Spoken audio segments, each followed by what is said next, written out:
Are we expecting anyone else? Oh, there's John. Yes, we are. Leslie and John both. We are. Do a little sound check, though, if we could, and see, Leslie and John, can you hear me, and can we hear you? I can hear you. Woohoo! I can hear you. Technology is in our favor tonight. Excellent. Well, it is 7 o'clock, so we will call the Wednesday, March 9th, 2022 meeting of the Brentwood Planning and Zoning Commission to order. Would you please join me in the Pledge of Allegiance? I pledge allegiance to the flag of the United States of America and to the republic for which it stands, one nation, under God, indivisible, with liberty and justice. All right. Thank you, everyone. Mr. Moran, would you call the roll, please? Thank you, Mr. Chairman. Leslie Nichols. Yes, I'm here. Awesome, thank you. John Nurnberger. Here. Thank you. Jerry Bilderbeck. Here. John Ritter is absent. Jeff Moore. Here. Mark Fafazza. Here. Lisa Sharing. Here. Paul Moran here. Hart Nelson. Here. Thank you. We have a quorum, Mr. Chairman. Excellent. Thank you, sir.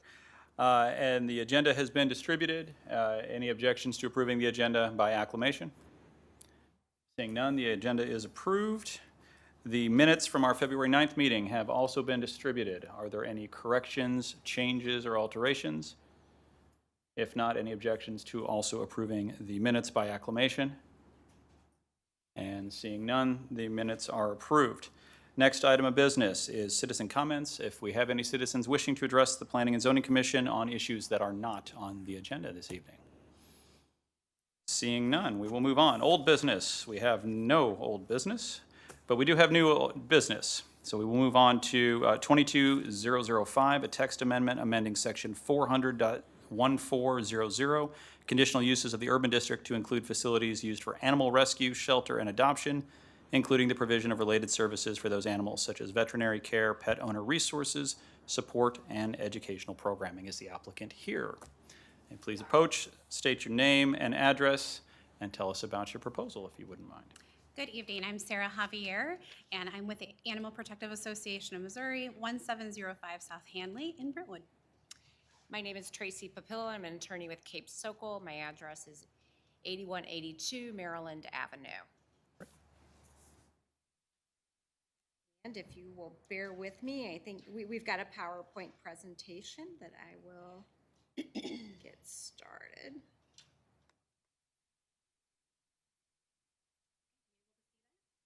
We are. We're 2 for 2 for technology. All right. Perfect. It's a good night so far then.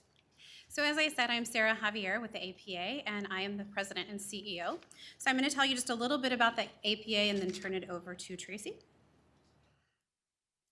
So this lovely woman on the screen is Ella Megginson, who back in 1922 found the APA when she witnessed a horse being beaten outside of City Hall. With $500 and a few friends, she started the APA, and here we are now celebrating our 100th year. So lots of very great things planned.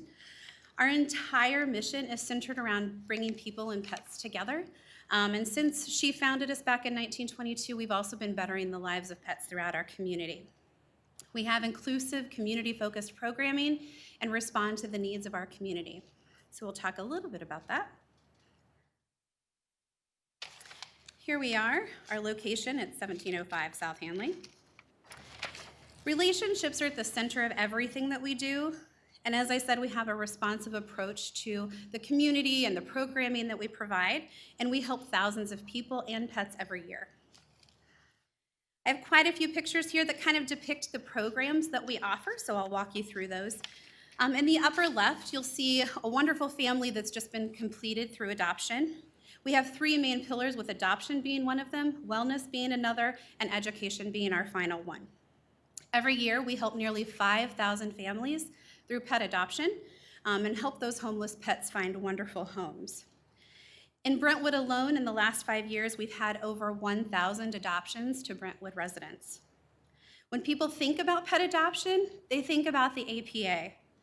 When they leave with their new pet, they patronize Brentwood businesses, PetSmart, Petco, among some others, many of those who are partners as well. Everything that they need to settle their new pet into their home, they often get at businesses who we recommend that they patronize upon leaving. Wellness is another one. You'll see our veterinarian or one of our vets checking out this puppy. We have an on-site wellness clinic that offers affordable veterinary care to residents. We also have vaccine clinics and other wellness initiatives that provide free vaccines to pets, microchips, spaying and neutering, and many other things that families need. Our education programs over the course of a year offer hundreds of children in our community the opportunity to learn about compassion, kindness, and also anti-violence programming that helps reduce violence towards people and pets alike. We offer programs in schools. We also offer programs to seniors. So we take pets into senior living communities where they cannot have pets of their own, and that actually has numerous health benefits. It gets them moving, it's good for their cardiovascular health, the touching of the pets actually decreases arthritis symptoms, and it also gives them a purpose. We also have many, many volunteers in addition to our 39 staff members who help make that magic happen.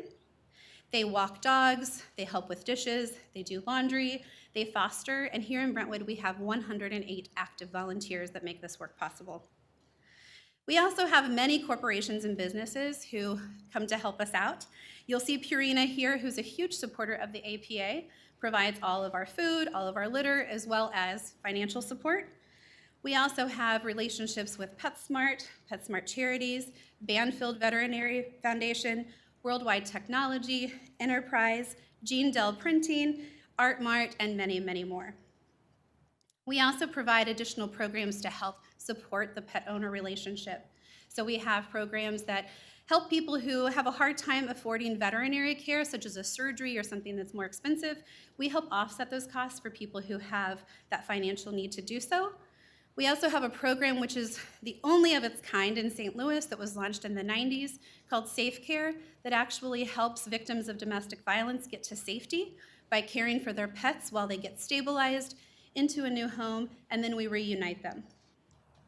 We talked about the responsiveness of the community or to the community during the pandemic, which we're hopefully at the tail end of. We noted that there were a number of people who were losing their homes due to eviction or foreclosure because of job loss and other reasons. So we expanded our Safe Care program to include fostering for pets for people who were experiencing crisis in housing, and then we reunite them once their housing is stabilized. So we do so much more than simply bringing people and pets together, but we also help keep them together in a number of ways. So I want to introduce you to Art. Art here is one of many thousands of pets who we help each year. Art actually was on Hanley Road, in the middle of the road, right in front of Art Mart. And Art was a terrified kitten that was in the middle of the road. Traffic was trying to dodge him. Thankfully, there were no accidents. But the kind staff at Art Mart actually managed to get out and get him out of the road, but of course didn't know who to call, so they called us. We went and picked up Art, named him after the wonderful staff there, and he was a tiny kitten. He was actually less than 2 pounds, so had somehow gotten separated from his mother, so he had to be cared for several weeks. And then once he was big enough to be available for adoption, we neutered him, gave him all of his vaccines, and then found him a wonderful new home. So I want to share a little bit about the trends. As you will see, over the last several years, we've provided second chances for over 26,000 pets. This is in large part due to a very robust foster program. So while we care for many of the pets at our adoption center on Hanley, we also have a lot of foster volunteers who open up their home and care for the pets, particularly those who have a longer stay, because being in a home, I think you can all imagine, is much better than being in a shelter setting or in a hospital type environment. So they help give them the care that they need until they're ready for adoption. The average length of stay for pets in our care is less than 4 days, which I can tell you is not only extraordinary for our area and probably the lowest of any animal shelter, but nationally it's unheard of to have an open admission shelter, which means our doors are open to anyone who needs us. and to have them be there for less than 4 days. So the work we do is translated to that short length of stay. So while we're also helping pets through our best in practice programs, we're also doing a lot of spaying and neutering both in the shelter and the community to reduce unwanted pets, which means we have fewer that are running around roaming the streets, the overpopulation issue, and things like that. So just to give you a little glimpse of what we've managed to do since January 1 of this year, we've done 665 adoptions. 45 pets in our community who were lost have been reunited with their families. In some situations, when people find those lost pets, they're not sure where to take them, so they very often bring them to us, including police and firemen have brought them to us as well. For most people, we're the safest place to bring them, so that's why they come to us. 358 pets were transferred to us from other shelters where they otherwise would have been euthanized. Highly desirable, healthy, wonderful pets. These particular shelters simply don't have the resources that we do because we have such an incredibly supportive community. We can save the lives of those animals. 575 pets were spayed and neutered. 562 were seen in our wellness clinic. 54 pets were helped through outreach initiatives, which is vaccine clinics, microchips, things like that. 6 pets were helped through our crisis housing and safe care programs already. 137 children have participated in education programs at the APA. Over 6,000, almost 7,000 hours have been contributed by 434 volunteers, and 800 pounds of food have been distributed to people who otherwise would have no idea how to feed their pets. So what does the next 100 years look like as we blow out the candles on our 100th birthday? So we have some really ambitious plans. We continue to our mission of bringing people and pets together. We're going to continue creating a culture and a community of compassion and kindness. Our location on Hanley is our home. Brentwood is our community. And much like each of you, you want your home to be the very best that it can possibly be. So up here you see some plans that we have for what we would like to do and why we're here tonight. So our building was built in 1947. It is long overdue for a refresh. We've done some minor renovations here and there over the years, but we need to really overhaul to be best in practice and provide the best quality care that we can. Animal welfare itself has evolved over time. We've made our building work.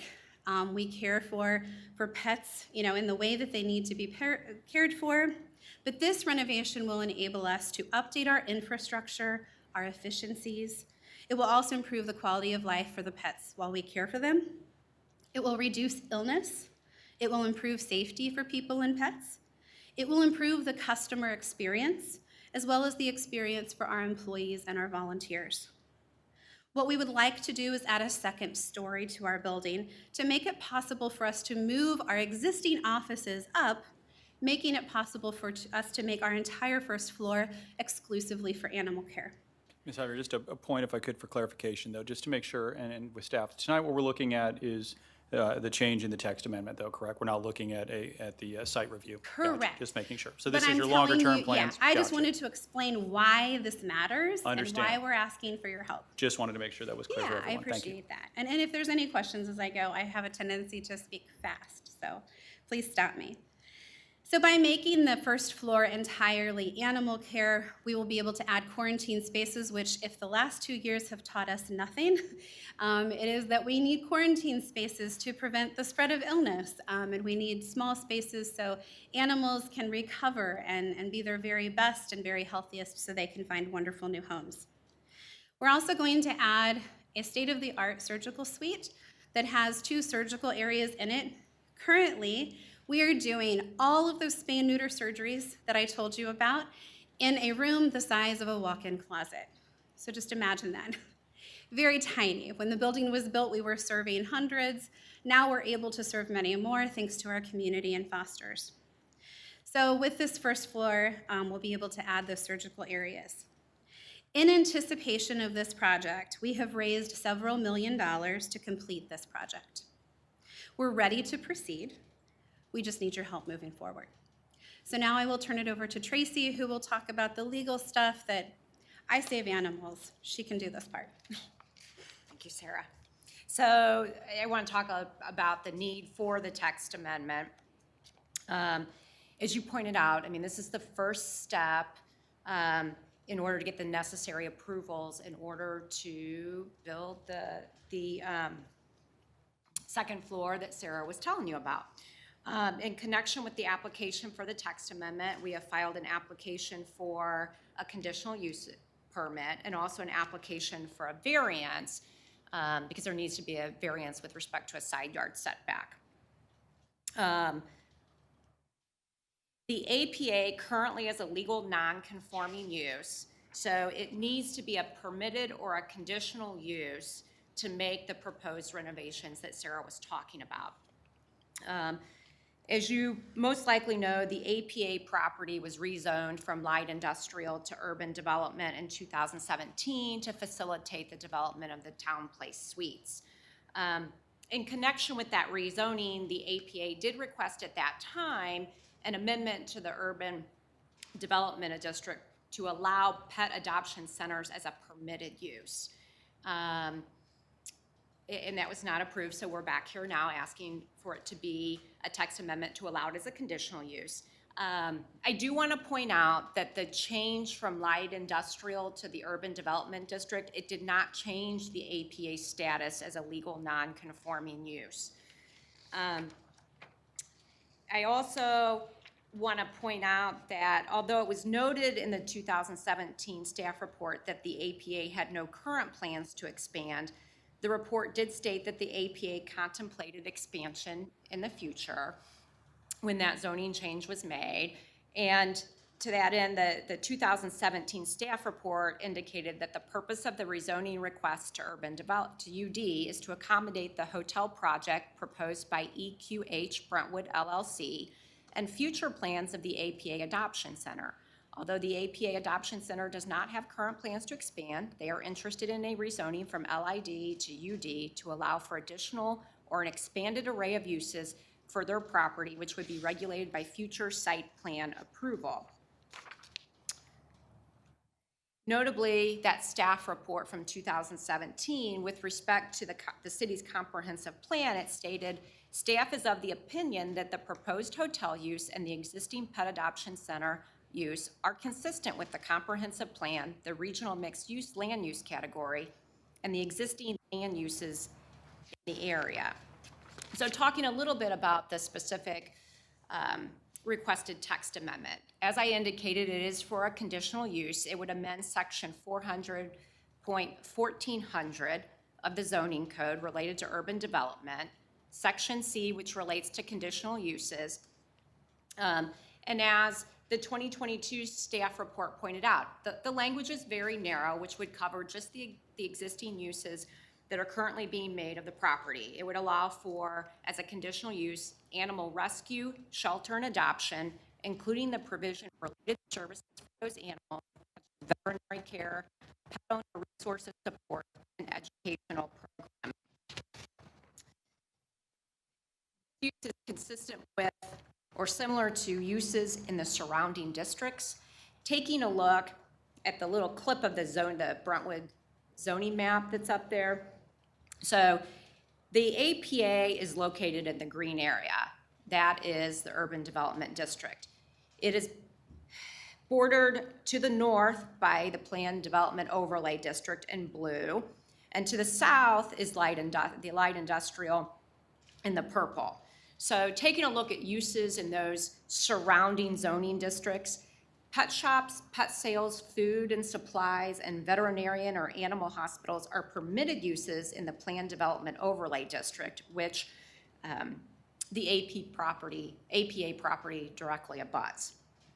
Pet boarding facilities, including daycare and overnight boarding for dogs and cats, are conditional uses in the LID district. But I will point out that this particular conditional use is much narrower. It is related to just pet adoption centers.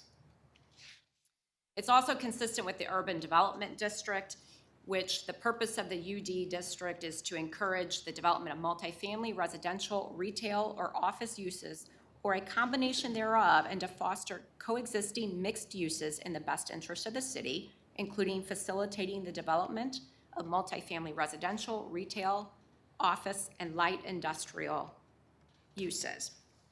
So when you're considering whether or not to approve the text amendment, the detriment to the APA outweighs the public interest in denying this text amendment.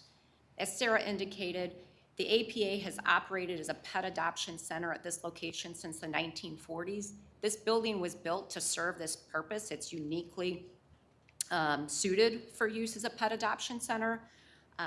The text amendment would allow improvements to the property that are consistent with the existing and surrounding uses, and it allows the APA to fully maximize the use of its property. And indeed, the public interest weighs in favor of approving this text amendment. The APA provides valuable services to city residents, and in contrast, doesn't require any increase in city services. And I just want to remind you of some of the things that Sarah told you with respect to how the APA serves the Brentwood community.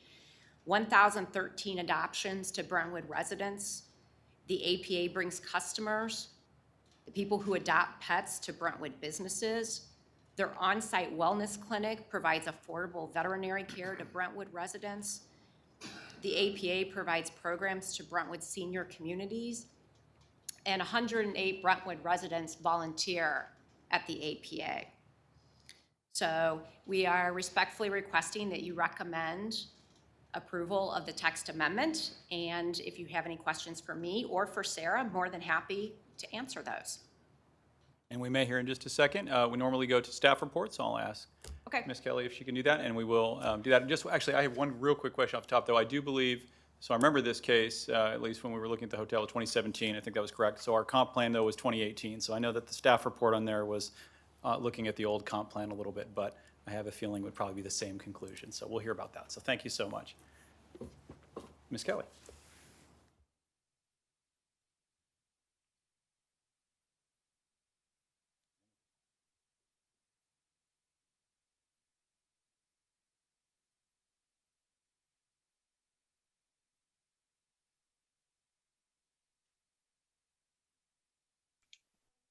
I'm not hearing anything.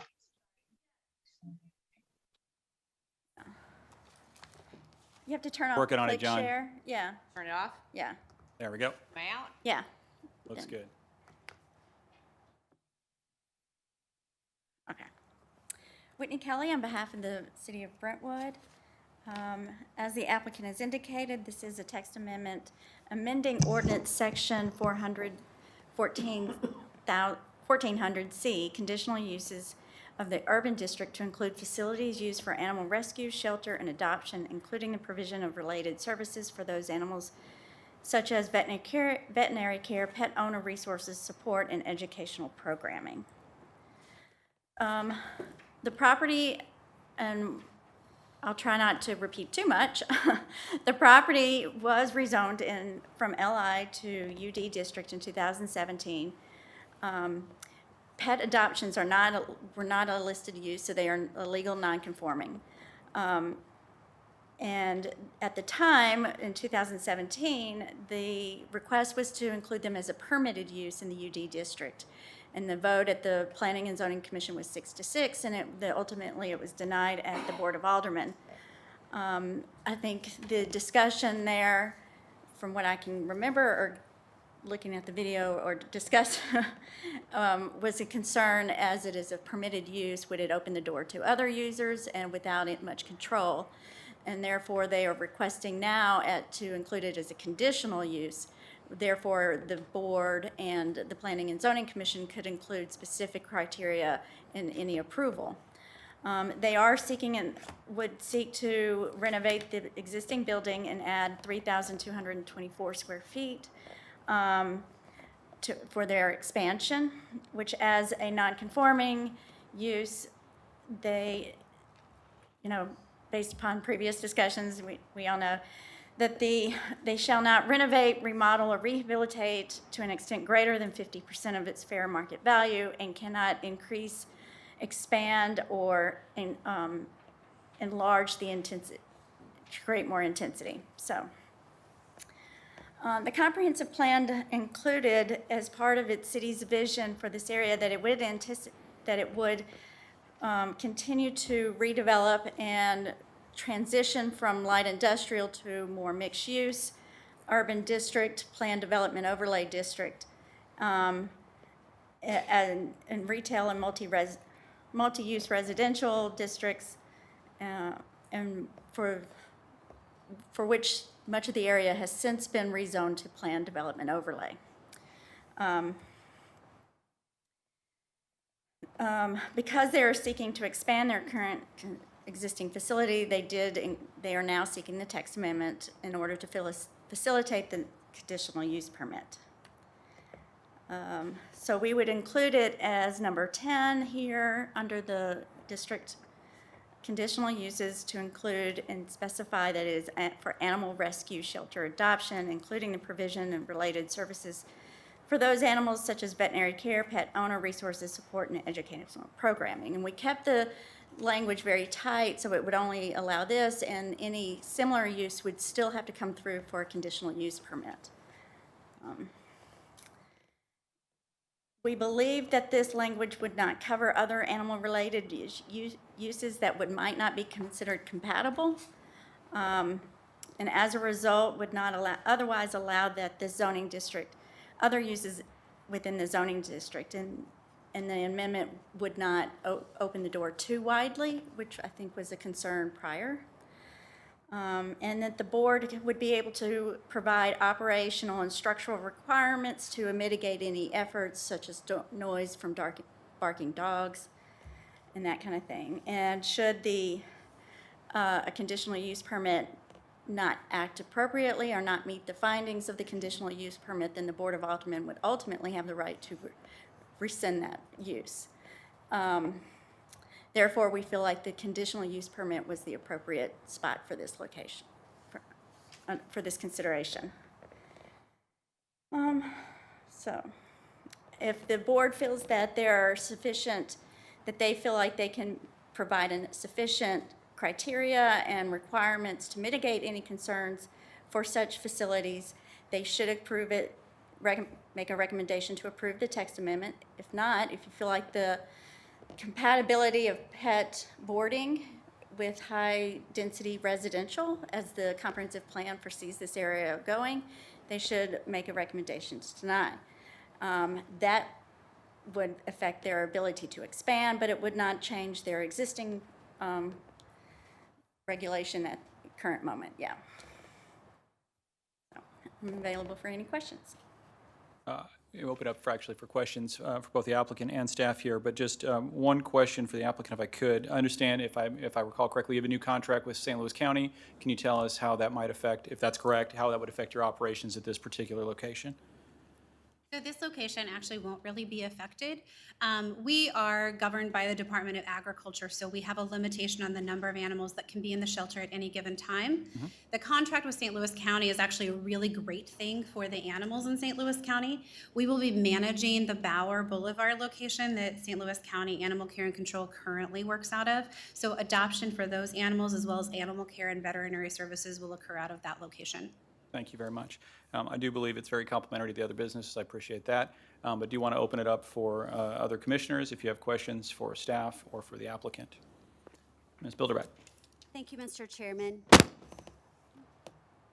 Trying to get it closer, I'm short.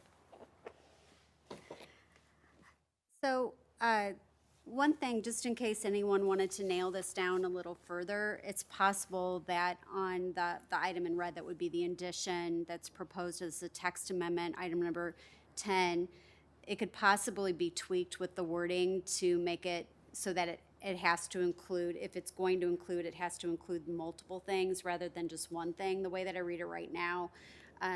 Getting at what the staff was talking about as far as limiting some other things that could be more of a detriment to the type of area that we're trying to create through the comprehensive plan in the UD district. That might be more limited by making it so that if something has this, and this together, I mean, at least that's not the way that I'm reading it, to say that it has to have those things, then it could be a conditional use. But like if it's only one particular thing, then it doesn't meet the conditional use. So if you wanted to tighten it up a little bit more, that would be an idea that the language could be worked on. But just in general, I was actually on the commission when we developed the UD district in the first place, like originally, and no one ever thought anything of the APA ever having to go anywhere. That was never the intention. When we drafted the UD district originally, the first UD district was drafted because we had the opportunity for the villas at Brentwood to come in, and we needed something to allow for that, so that's why it was created. Now, granted, it's expanded. We've made some revisions to it since then as far as the vision for the UD district goes.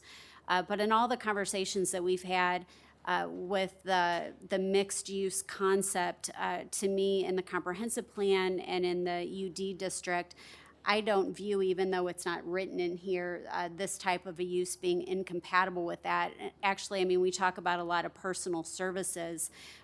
Folks might go to a spa or something like that and be a personal service, but, you know, taking your animal to be taken care of or getting your animal for your home, to me would also be almost like a type of personal service, except for your animal, not for yourself as a person. So from my perspective, just in the evolution of the UD district throughout the time since we've had it, and kind of how this vision is that we have for the comp plan of this area redeveloping, I don't see this type of use as being inconsistent. I can understand, you know, having large dog play areas outside and things like that would be something that, you know, when you have them out unsupervised, we've had this discussion when we've had other proposals in different areas of the city come in. That might have been in a GC district, but when they've come in, that's been a concern of the neighborhoods and that sort of thing. So, you know, if the language needed to be tightened to address that, so we didn't have those types of proposals coming in, which wouldn't really be what was intended, and allowing for this type of a unique use. I mean, it's almost like a hospital for, you know, we allow hotels. It's almost like a hospital or hotel for animals / personal service for your pet. So I think that there's a way to make this work. I'm generally in favor of it. I think it's consistent. I don't have any questions. I don't think there's any question about the work of the APA or the popularity of them in the community at all. It's just looking at, you know, how we can craft this to meet the needs of serving our residents with the APA, who's been such a great member of our community, while also preventing any unintended consequences. And I think the conditional use definitely is important, but again, the narrowing down idea, if some folks weren't comfortable enough with that, I think we could tweak the language to make it still be general enough, not to be too specific, because you can't carve out something in legislation, at least in the state legislature. You can't for one specific entity, but we're not doing that here. We're doing it for a comprehensive type of operation that we would view to be compatible with that area. Thank you, Mr. Chairman.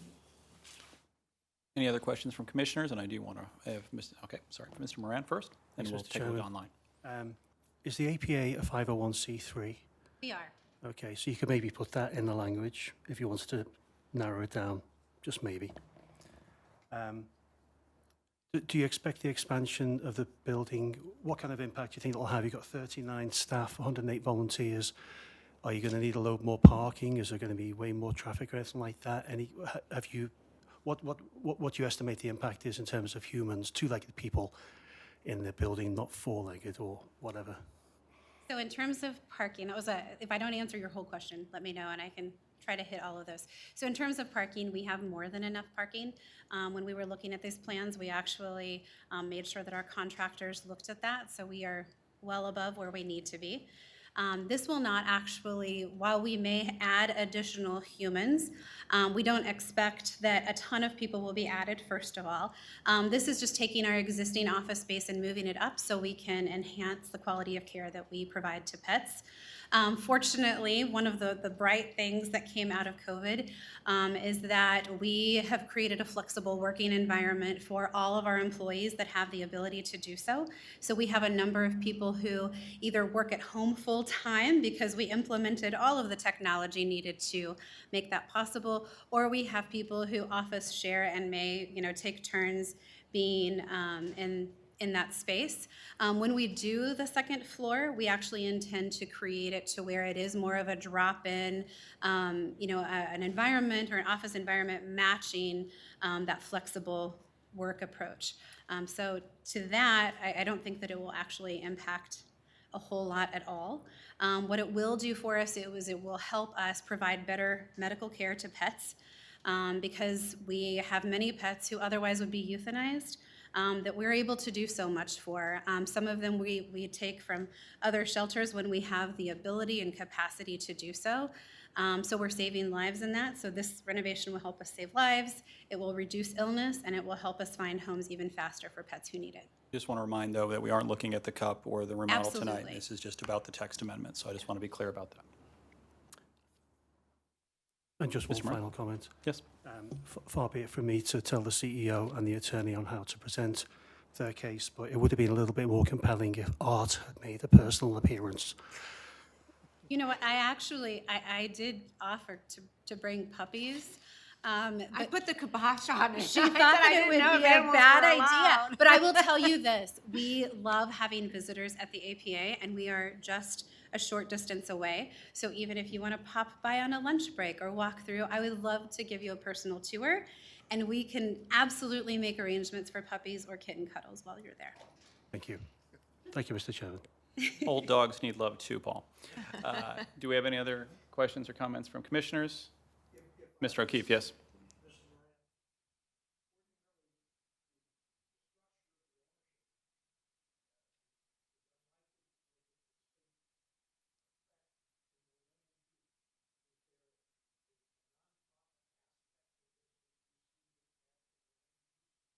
Oh, absolutely not. No, this is far more your bailiwick than mine.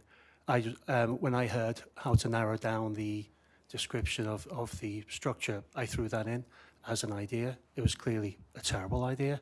And so I would like to remove that idea now from public discussion. Struck from the record. I don't know what you're talking about anymore. It's not on the record. No, I'm not saying it's a terrible idea, but if there were some land use manifestation of the ownership structure that you had in mind, we would try to. No, I wasn't being that clever. imply But, that. but thank Okay. you for your guidance. Can I ask one additional question of the applicant? Of course. If I may.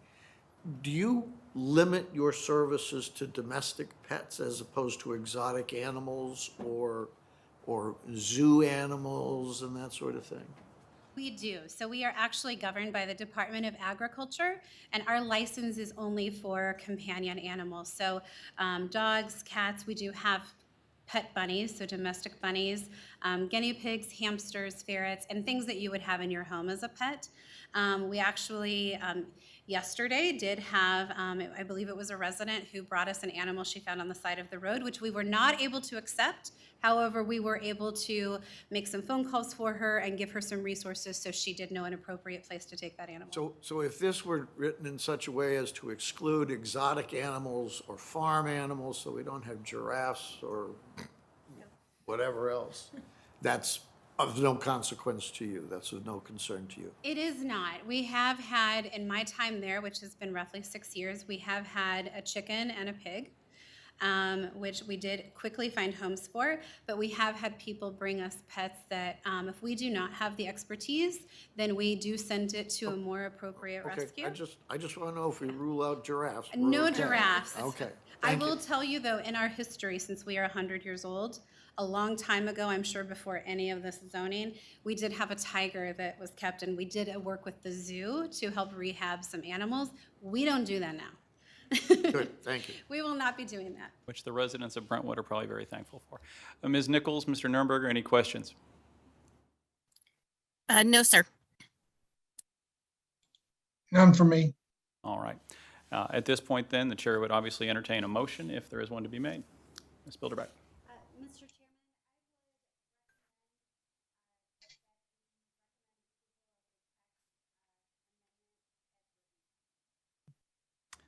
And, Seconded. all right, we have a motion and a second. Any discussion? Seeing none, roll call vote, Mr. Moran. Certainly. Thank you, Mr. Chairman. Sherry Bilderbeck, yes. John Nurnberger, Yes. Leslie Nichols, Yes. Jefferson Moore, Yes. Mark Favazza, Yes. Lisa Schering, Yes. Paul Moran, yes. That's unanimous, Mr. Chairman, thank you. Excellent. Thank you very much. We look forward to continuing having you operate in Brentwood, and we will see you at some point in the near future to hear about your expansion plans. So thank you so much. Yes, actually, we always like to give a when it's going to actually be heard by, Yes. by the board. This will be scheduled for a public hearing at the April 4th Board of Aldermen meeting. All right, on that note, aldermanic report, seeing no aldermen, we will skip that. Report from the director. Yes, on Monday night, that was the second reading and approval of the text amendment regarding uses within the PDGC district to eliminate certain auto-oriented and other uses, including warehouses and orphanages, that are no longer consistent with the comprehensive plan. That was approved unanimously. There was the first review and reading in the public hearing for the text amendment regarding the density within the PD district for the potential cornerstone development. There was some questions regarding why they didn't pursue the UD district. So they're looking at that option as well. So that might actually come back under that option, but we haven't gotten the official word yet. You did receive an invitation for the March 15th Brentwood Redevelopment Corporation meeting. We have received a preliminary submittal for the RFQ for the redevelopment of the Manchester corridor by Green Street. And we would like to have all of you there to hear the presentation. This is just the master plan for the whole area, but as projects become ready for development, they will be coming before you for approval, a recommendation to the Board of Aldermen for approval. So we thought you would like to see the initial proposal and provide any comments if necessary at this early stage. Ms. Kelly, will that be streamed, do you know, as well, just in case folks won't be able to make it in person? I think we do have someone that is, one of the board members is going to be coming in on Zoom. Okay. So that may be available. yeah. And it was Green Street, you said, that submitted the RFP? Correct. And they've done work in the area. Excellent, okay. And I have, the deadline for the March meeting is actually Monday, so I am anticipating a couple of applications, April meeting. right? This is March. April meeting. I am anticipating a couple of applications to be coming in, so if you could mark your calendars, I'd appreciate it. And let us know if you're available. Excellent. We like business. All right, thank you very much. Thanks. Any other items of business from the commission? If not, I'll also entertain a motion to adjourn. So moved. Got a motion? Seconded. And a second. All those in favor? We'll do voice vote. Aye, aye. Aye. We are Aye. adjourned.